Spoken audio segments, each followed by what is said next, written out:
सेबी का नया सर्कुलर आ चुका है जिसमें सेबी ने 30 जुलाई 2024 को जो कंसल्टेशन पेपर निकाला था उसमें से सारे 6 के 6 पॉइंट्स को इम्प्लीमेंट भी कर दिया है जो कि लागू होगा 20 नवंबर 2024 से। एंड ये जो नए रूल्स लाए गए हैं ये सेबी ने इसलिए लगाए हैं ताकि सेबी की रिपोर्ट के हिसाब से 91% एफएनओ ट्रेडर्स लॉस कर रहे हैं एंड इन ट्रेडर्स को लॉस से बचाने के लिए इन नए रूल्स को लाया गया है। लेकिन क्या है वो रूल्स, कैसे हम उनको बीट करके अपने ट्रेडिंग स्ट्रेटजी को इम्प्लीमेंट कर सकते हैं ताकि इंडियन स्टॉक मार्केट में हम अच्छे से अच्छा प्रॉफिट कमा सकते हैं। तो चलिए उन्हें वन बाय वन देखते हैं। तो सबसे पहले नया मेजर आया है कि upfront collection of option premium from options buyer, जिसमें आप अभी अगर ऑप्शंस बाइंग करते हो तो आपको ज्यादा मार्जिन आपके अकाउंट में रखना होगा। इसका मतलब जो भी प्रीमियम आप ऑप्शंस को बाय करते हो उसका सारा प्रीमियम एडवांस में ही पे करना होगा। सेकंड पॉइंट है removal of calendar spread treatment on the expiry day. अगर आप ऑप्शन ट्रेडिंग करते हो तो आपको ये पता होगा कि कैलेंडर स्प्रेड में आपको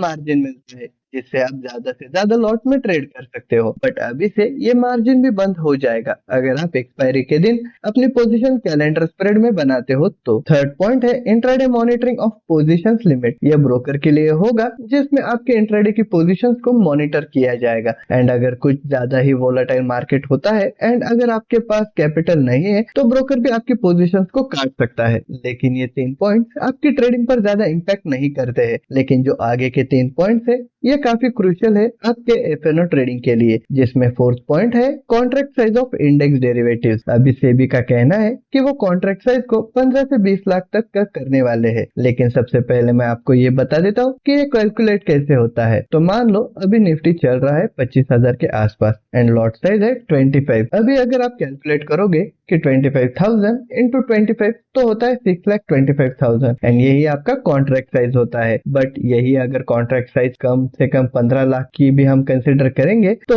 15 लाख को अगर 25,000 से डिवाइड करेंगे तो यहाँ पर हमारा लॉट साइज निकल कर आता है 60 का। इसका मतलब जो भी पहले ऑप्शन ट्रेडर एक लॉट से ट्रेड कर रहे थे उनको अब एटलीस्ट 3 लॉट से ट्रेड करना होगा, यानी कि अब उनको 3 गुना ज्यादा प्रीमियम पे करना होगा। फिफ्थ पॉइंट सबसे इंपॉर्टेंट है क्योंकि ये है retention of weekly index derivatives products.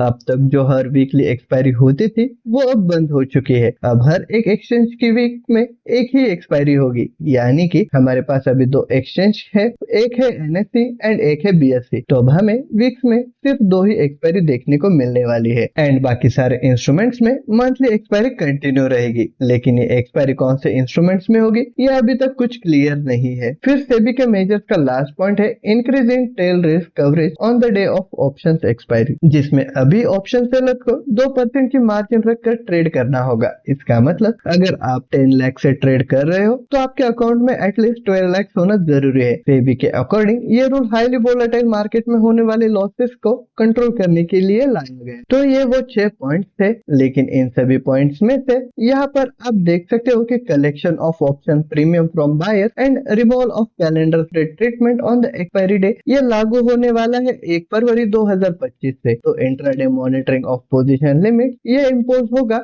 1 अप्रैल 2025 से। बट ये जो लास्ट के 3 पॉइंट्स है ये एप्लीकेबल होंगे 20 नवंबर 2024 से ही। तो यह सबसे इम्पोर्टेंट सवाल ये है कि इन मेजर्स की वजह से रिटेल ट्रेडर्स को कुछ फायदा हो सकता है एंड अगर हाँ तो इसके लिए हम अपने ट्रेड्स को कैसे प्लान कर सकते हैं। यहाँ पर रिटेल ट्रेडर्स को सबसे पहला फायदा ये होने वाला है कि अब हर वीक जो एक्सपायरी थी वो अब नहीं होगी। तो जो ट्रेडर्स थे जो हर रोज हीरो करके प्रॉफिट कमाने के चक्कर में थे एंड लॉस कर रहे थे वो ऑटोमेटिकली कम हो जाएंगे एंड वो अपना कैपिटल भी सेव कर लेंगे क्योंकि अब हर दिन एक्सपायरी होगी ही नहीं। एंड यहाँ पर एक लॉस ये भी है उन ट्रेडर्स को जो सिर्फ एक लॉट से मार्केट में सीखने के लिए आते थे उनको अब 3 से 4 गुना ज्यादा प्रीमियम देकर ट्रेड करना होगा। लेकिन जो ट्रेडर्स ऑलरेडी 4 से 5 लॉट में ट्रेड कर रहे थे उनके लिए इस प्रीमियम के बढ़ने से कोई फर्क नहीं पड़ने वाला है क्योंकि वो इवेंचुअली सेम क्वांटिटी को सेम प्राइस पर ही बाय करने वाले हैं। लेकिन इस वजह से काफी सारे ट्रेडर्स अब फिर से स्टॉक में ट्रेड करना स्टार्ट करने वाले हैं जो कि एक काफी अच्छी बात है। थे, क्योंकि ज्यादा से ज्यादा ट्रेडर स्टॉक में ट्रेड करने लगे तो स्टॉक में अच्छा वॉल्यूम क्रिएट होगा एंड जितना ज्यादा वॉल्यूम आता है उतना ही अच्छा मूव हमें देखने को मिल सकता है। तो अभी काफी सारे ट्रेडर्स डाइवर्सिफाई होने की वजह से कुछ ट्रेडर्स इंट्राडे ट्रेडिंग करेंगे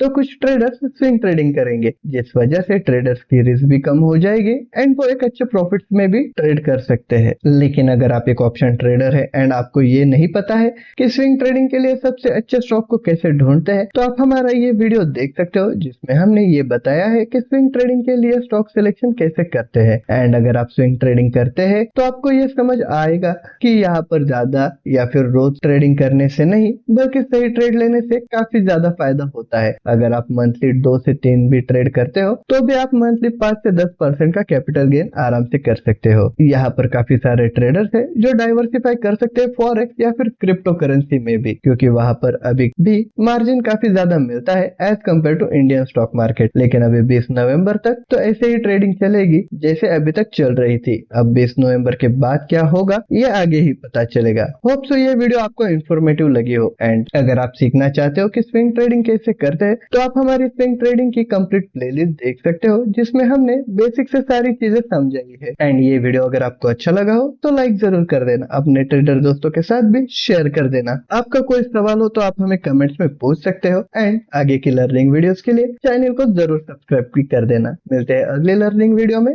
तब तक के लिए हैप्पी ट्रेडिंग।